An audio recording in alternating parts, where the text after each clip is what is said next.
गुरु प्यारी साध संगत जी, मैं विनोद लंदन से आज फिर आप सबसे मुखातिब हूँ और आज आपके समक्ष पूज्य मनीष साहब जी द्वारा संकलित ग्रंथ रूहानी मस्त वाणी के वचन रखने जा रहा हूँ और उम्मीद करता हूँ कि मेरे सभी भाई बहन इन वचनों को गौर से सुनेंगे और अपने जीवन में लाभ उठाएंगे।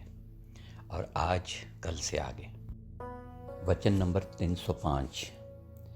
विद्या बोलता है नेकी राम का छोरा कि हमारा घर ही सारा राम का हो गया है। राम हमारा है, हम राम के हैं। राम हमारा बाप, हम राम के पूत। राम हमारा, हम उनके घर से आए हैं और उनके घर में जाएंगे। लोग भूले हैं मिट्टी की सेवा करते हैं, असी क्यों मिट्टी की सेवा करें। वचन नंबर 306। रख निगाह विच नक्शा सावन शाह दिलबर वाला, क्यों जे दिल पर बेपरवाह है पावना नहीं सुखाड़ा।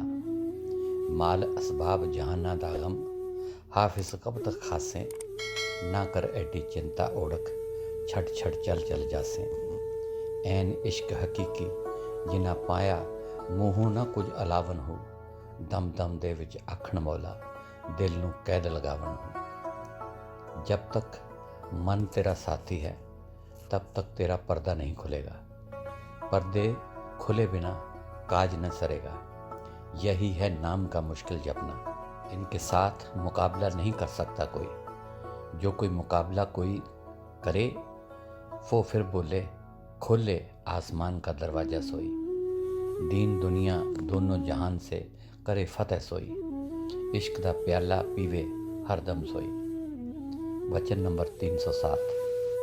मस्ताना जो बोलता है सारी उम्र तुमको दुख रहेगा कि मस्ताना जी ने कोट दे के वापस ले लिया। सो फ़कीर दुख निकालने के वास्ते कोशिश करते हैं कि किसी को दुख न देवें, और हम गुरु से डर के तुमको वापस कोट दिया है, अभी ना हमारे पास आना। और सावन शाह के प्यारे मस्ताना जी, अगर ये सतगुरु की भजन मंडली है कि घर का सुख छोड़ कर आती है। जैसे कि कबीर साहब को परवाना भेजा था राम ने, उसने रो दिया, बोला कि मैं तेरी बैकुंठ को क्या करांगा जिथे साथ संगत ना होए। तो उनको साथ संगत राम की प्यारी थी। मस्ताना जी को सावन शाह की भजन मंडली प्यारी है। उनके प्यारे मस्ताना के अखियां पर बैठें और तुम्हारे मक्खन दूध चीज़ों की भूख नहीं है। तुमको गैबी खजाना खुद दिखाया, ये मुकने वाला नहीं है। आज 2-4 जेंटलमैन मस्ताना जी के पास आए, कोट देख के बोले कि इस भूरा जमींदार के लायक नहीं है, ये तो अमीरी के लायक है। तो मस्ताना जी ने बोला कि हमारे वास्ते इश्क जैसा अमीर कोई नहीं है। वचन नंबर 308। जब नेकी राम भूरा के घर गया तो भूरा बोला कि मेरा कोई जिक्र चला। तो नेकी राम बोला कि तेरा जिक्र तो नहीं चलता। तो नेकी राम आकर मस्ताना को बोला कि इस तरह भूरा ने पूछा है। तो मस्ताना बोला कि ऐसे लोग मालिक को क्या पा सकते हैं जो अपना जिक्र चाहते हैं। मालिक को वो पा सकते हैं जो बिल्कुल अपने को गवा दे और बोलें कि हम कुछ नहीं हैं। उसने अपने दिल में कुफर रखा, जो भजन मंडली या रूहानी काले से बाहर निकाला गया। और सीताराम भी बोलता है कि मैं सिमरन भजन छोड़ देता और भजन मंडली के संग से मेरा रूह आसमान पर जाता है। और भजन मंडली बोले तो मैं उनकी टट्टी भी उठाने को तैयार हूँ। तो बोले कि इसके दिल में भी कोई कुफर आया तो इसको निकाला गया। इत्थे अभी 2-4 आदमी ऐसे हैं, उनको आहिस्ता आहिस्ता निकालेंगे। वचन नंबर 309। रात के समय अजब रस भरी गंभीर एकांत हुंदी है ते जो एक समुंदर की तरह जिसके अंदर बेशुमार रूहानियत के जवाहरात भरे पड़े ने। जो रात ਨੂੰ जागदा है उन्हां नाल माला माल हो जाते हैं। उस वेले नाम के कीर्तन की अरशी तो ना बिना हत्थां तो दिए साधक ਨੂੰ सुनाई देंदे हैं। मालिक की दया नाल ਰਾਤ ਪ੍ਰੀਤਮ ਨੂੰ ਪ੍ਰਗਟ ਕਰਨ ਵਾਲੀ ਹੈ ਔਰ ਨਾਮ ਦੀ ਜਾਗੀਰ ਹੈ। ਵਿਦਿਆ ਬੋਲਤਾ ਹੈ ਕਿ ਐ ਇਨਸਾਨ, ਤੂੰ ਰਾਤ ਕੋ ਨਾਜ਼ ਭਰੇ ਬਿਸਤਰ ਨੂੰ ਛੱਡ ਦੇ, ਮਾਲਕ ਦੀ ਯਾਦ ਵਿੱਚ ਬੈਠ। ਜੋ ਕੁਝ ਪਾਇਆ ਆਸ਼ਕੋਂ ਨੇ ਰਾਤਾਂ ਨੂੰ ਜਾਗ ਕੇ ਹੀ ਪਾਇਆ ਹੈ। ਤਾਂ ਐ ਇਨਸਾਨ, ਤੂੰ ਮਾਲਕ ਦੀ ਯਾਦ ਵਿੱਚ ਜਾਗ। ਉਹ ਮਾਲਕ ਦੇ ਦਰਗਾਹੋਂ ਤਾਕਤ ਮਿਲਦੀ ਹੈ ਔਰ ਦਿਲ ਤੇ ਦਿਮਾਗ ਨੂੰ ਮਸਤੀ ਔਰ ਨਸ਼ਾ ਮਿਲਦਾ ਹੈ। ਕੋਈ ਥਕਾਵਟ नहीं ਹੁੰਦੀ। वचन नंबर 310। विद्या नेकी राम का छोरा बोलता है कि ऐ इंसान, तू बदनसीब है। अगर तू पहले रात 2 या 3 बजे जाग के देख कि नाम रूपी कस्तूरी जेड़ी दोनों जहानों में एक अमोलक चीज़ है, वो तुमको मिलती। विद्या चाचा बोले, तुम्हारे आने जाने उठने बैठने में करोड़ करोड़ लानता है। तू खुदा का बंदा न हुआ, नींद का बंदा हुआ। नींद प्यारी किया। अगर नींद प्यारी ना करता तो कस्तूरी नाम रूपी रात तुमको मिलती, तो वो खा के खुराक तू इस पिंजरे के वतन से उड़ जाता। वचन नंबर 311। सारे जगत नू शब्द ने पकड़ के रखा है। वो शब्द कीड़ा जो इस जेल से छुड़ा के ले जावे। पावर एक ताकत शब्द को बोलते हैं, इस काया में रहता है। 9 दर छड़ के 10वें दर में रहता है, जो पूरे मुर्शद से बिना नहीं मिलता। फिर उनका नसीब खुलता है। अगर भागोवाणों को मिले तो पूरा सतगुर मिलता है। उस नाड़ लिव लग जावे और उनको सुने। वचन नंबर 312। कल सेवादारों ने सच्चे पातशाह से अर्ज की कि हमको बगैर भजन के बख्श दें। सच्चे पातशाह ने फरमाया कि भजन तो करना ही पड़ेगा, ये गल झूठ है। वचन नंबर 313। बड़ा सूरमा कहो उसको जो जीते जी मन बैरी को मारे। फिर एक गल आई कि देसराज इश्क के मदरसे का वजीर बोलता है कि मैं बग़ैर इजाज़त लिए फाजिल का चला गया। नींद में आया, मस्ताना बोला कि तू भजन मंडली के पास मत आना। देसराज 5 मिनट के बाद बोला कि मेरे इत्थे कम नहीं बना। फिर रोने बैठ गया। फिर एक सत्संगी था, उसने बोला कि तुमको क्या हो गया? तो देसराज बोला कि मेरे सामने बहुत गलती आ रही है। फिर देसराज को मस्ताना बोला कि जब तक मैं गुफा से ना निकला तो तू जाएगा या रहेगा? फिर देसराज बोला कि मैं जावांगा। घर जाके बहुत पछताया। फिर मन को बोला कि मस्ताना चाहे 11 बजे निकले या 12 बजे निकले, मैं भजन मंडल की सोबत छोड़कर कभी न जावांगा। फिर 8 बजे आया तो दरवाज़ा दिया पड़ा था तो रोने लगा। देसराज बोला कि मैं मस्ताना से पूछांगा ये बात झूठी है या सच्ची है, जो फाजिल का बंगला में ख्वाब देखा।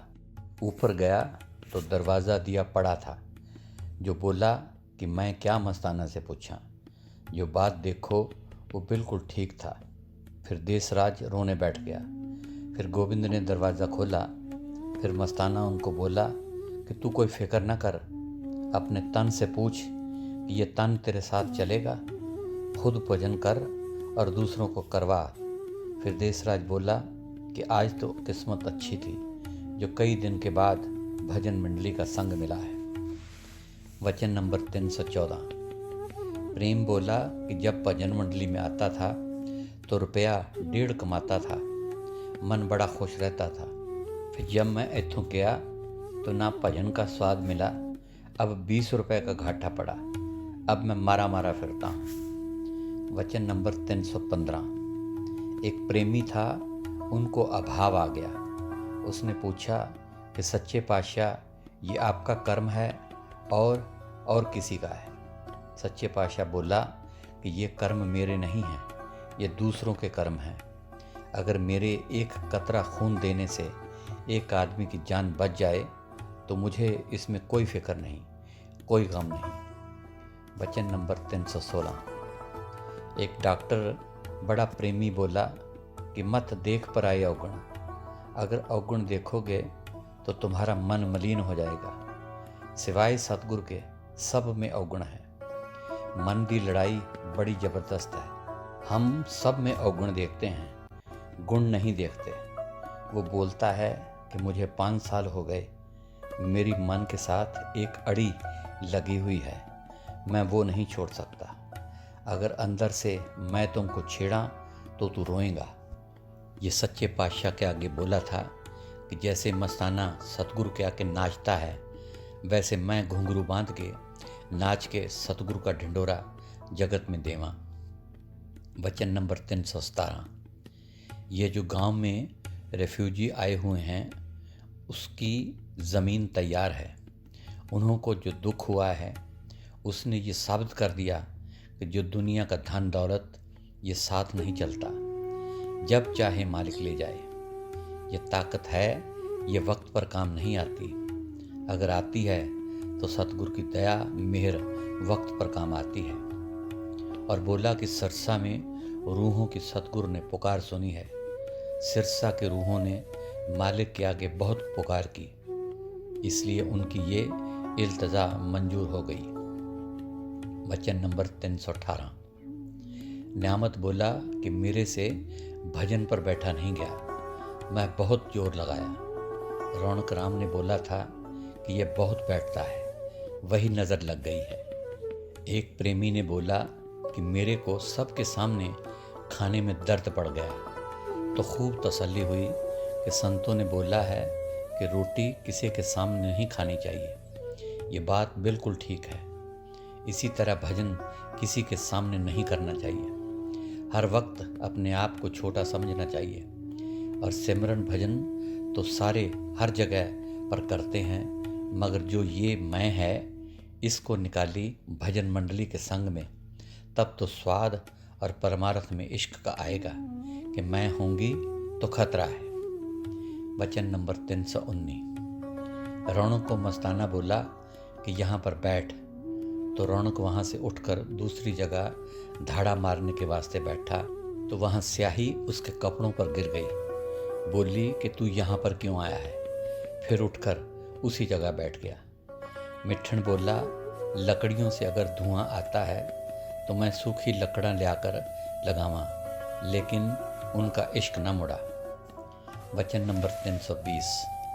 न्यामत बोलता है कि मेल मिलाया भी सतगुरु सावन शाह निरंकार ने, तो प्यारे बोला कि मस्तानी को ले आया भी तो सावन शाह निरंकार।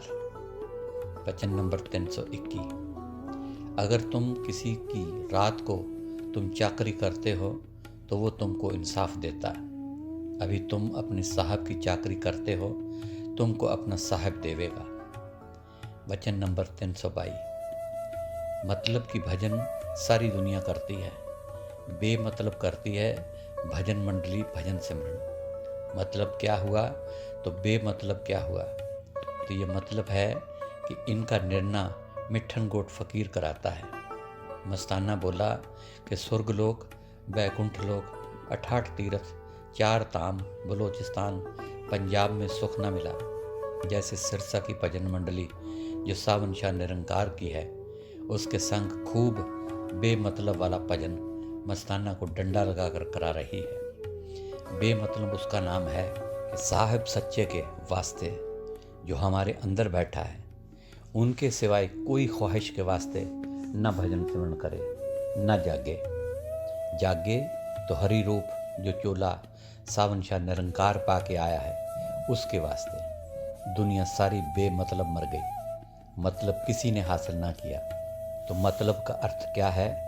लोगों को दिखाने के वास्ते या शरह पूरी करने के वास्ते। जैसे तीर्थ यात्रा करके आया, बोला कि मैं तीर्थ करके आया हूँ। जैसे कि धर्मशाला में गया, बोले कि मैं मत्था टेक कर आया हूँ। तो ये सत्संगी हुआ, पर अट सत्संगी बना फिरता है कि मैं घंटा 2 घंटा भजन सिमरन करता हूँ। ब्यास में दर्शन करके आया, तो इसी खातर कि इनको फ़ायदा तो मरने के वक्त सत्संगी का हो जाएगा। पर इतना फ़र्क है कि इसको सतगुरु ने तो कान में बात पा कर दिया कि मैं तुम्हारा वही चीज़ हूँ जो आगे था, तो तू तैयार हो जा, मैं तुमको अपने घर में ले जाऊँ। तो इसने खोज ना किया और इस बात को बिल्कुल भुला दिया और अट सत्संगी होकर फिरता रहा। अगर ये सत्संगी होता तो सत्य की जांच करता और ख्याल में पड़ता। जैसे और काम के पीछे पड़ो तो वो काम हो जाता है, तो इसी तरह सत्संगी अगर सत्य के पीछे पड़े तो सत्य मिल जाता है। तो इसका मस्ताना फ़कीर सावन शाह दा कि असी अपने लख लानत उठते बैठते देते हैं कि तुम इस काम के पीछे पड़ते तो ये तुम्हारा पूरा हो जाता। तुमको सतगुर पूरा मिला है। उसने तुमको बताया कि इस सूरत में मैं तुम्हारे अंदर हाँ, तो तुम आकर मेरे साथ मिलो। उसने इकरार भी दिया। फिर असी मन के मुरीद होकर बैठे।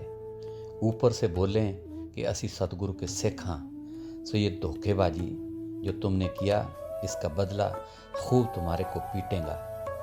जो तुम्हारे अंदर में तुम्हारा इश्क वो तुमको बहुत सुख देता था, मगर तू उसकी सलाह कोई न मानी।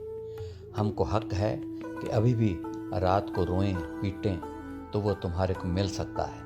वो तुम्हारे मिलने के वास्ते ही आया है। वचन नंबर 323। सतगुरु के वचन मन विच रखो। विद्या चाचा बोलता है कि फिर देखो दया मेहर है जी। तन मन धन सुरत नृत गुरु के आगे रख दो। अपना जरा भर दावा ना करो, उनकी आज्ञा देखते रहो। जो वो वचन करें उसको चित्त में रख लो, उस पर चलो। चाहे घास खोदने का वचन करें वही परम पद है। विद्या नेकी राम का छोरा बोलता है कि अंदर में सतगुरु की ऐसी आज्ञा देखते रहो, सुनते रहो, और बाहर तो सतगुरु है ही नहीं। जब असी अभ्यास में बैठें, ठीक तवज्जो देकर सतगुरु के चेहरे पर बैठें। जो जो मौज होवे उन पर अमल करना चाहिए। इसका नाम सत्संगी है। वचन नंबर 324। गोविंद सिंध का व्यापारी नाम का इश्क का अपना सब लाखों रुपए की जायदाद छड़ के छोटी उम्र अपनी कुर्बान करके बैठा। और कर्मी से नह कर्मी इसका नाम है। सारी दुनिया कर्म में फंसी पड़ी है। नह कर्मी का अर्थ यह है कि आपको असली में गंवा दे। तन मन में सतगुरु नाम से बिना कोई बात ना होवे। इसका नाम है नह कर्मी। जीते जी मुक्त हो गया।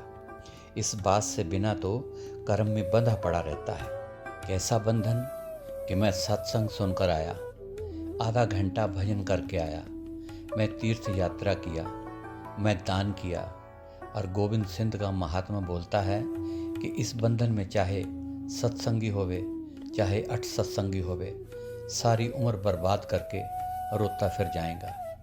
ये जो अहंकार का जो रस्सा है, बड़े बड़े ऋषि मुनि तपीश्वरों बड़े बड़े सूरमों को इसने बांध कर रखा है। इससे कोई नहीं छूटता बगैर सतगुरु पूरे सावन शाह निरंकार से। गोविंद बोले इस बला से तरलोक की फंसी पड़ी है। इनको चाहिए कि हर वक्त अपने सतगुरु को सिर पर रखे और मन को परख रोज रोज अभ्यास में। गोविंद महात्मा बोलता है कि करते रहो, नहीं तो ये फिर सत्संगी नहीं ठगी है। सतगुरु के साथ अंदर धोखा करता है, दुश्मन के साथ प्यार करता है।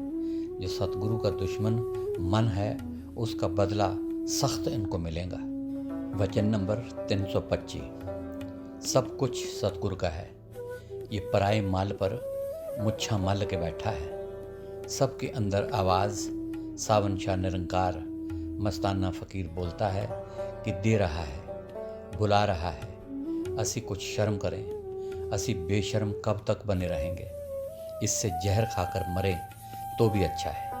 उठने बैठने खाने पीने में भी लख लख लानता। मस्ताना फ़कीर सावन शाह का बोलता है कि असी आपको देते हैं, बड़ा अफसोस है। जब वो बुला रहा है तो फिर असी अपने बेईमान मन का संग और दुश्मन का साथ बैठे और सतगुरु को रोज़ रोज़ बेनती या फरियाद ना करें, तो इससे जीने से मरना भी अच्छा है। कुत्ता भी रात को मालिक के दरवाजे पर बैठता है सिर्फ रोटी के टुकड़ के वास्ते। असी क्यों नमक हराम बने। वचन नंबर 326। यह खास हुक्म सतगुरु का है कि शब्द तुन रोज़ रोज़ सुनो कि वो सददी है। जिस वक्त वेल होवे बेफ़ायदा वक्त ना खोवो, क्योंकि एक एक श्वास ग्रास ਤੇ ਟੁਰਨਾ ਫਿਰਨਾ ਲੇਖੇ ਵਿੱਚ ਹੈ। ਫਿਰ ਇਹ ਮਨੁੱਖ ਤੇ ਨਹੀਂ ਮਿਲਣੀ। ਘਰ ਦਾ ਕੰਮ ਤਾਂ ਭਜਨ ਸਿਮਰਨ ਹੈ। ਥੋੜਾ ਕਰੋ ਤਾਂ ਬਹੁਤਾ ਹੋ ਜਾਏਗਾ।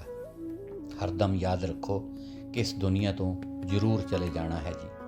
जो कुछ ਅਸੀਂ मन ਦੇ ਕਹੇ ਕਰਾਂਗੇ उसका दंड जरूर भोगना पड़ेगा। सो गुरु प्यारी साध संगत जी, आज के लिए इतना ही। कल फिर पूज्य मनीष साहब जी द्वारा संकलित ग्रंथ रूहानी मस्त वाणी के वचन आपके समक्ष रखूँगा। तब तक के लिए इस नाचीज़ को इजाज़त दीजिए और मेरी दोनों हाथ जोड़कर प्यार भरी धन धन सतगुरु तेरा ही आसरा, हाजिर नाजिर जिंदा राम तेरा ही आसरा कबूल फरमाए।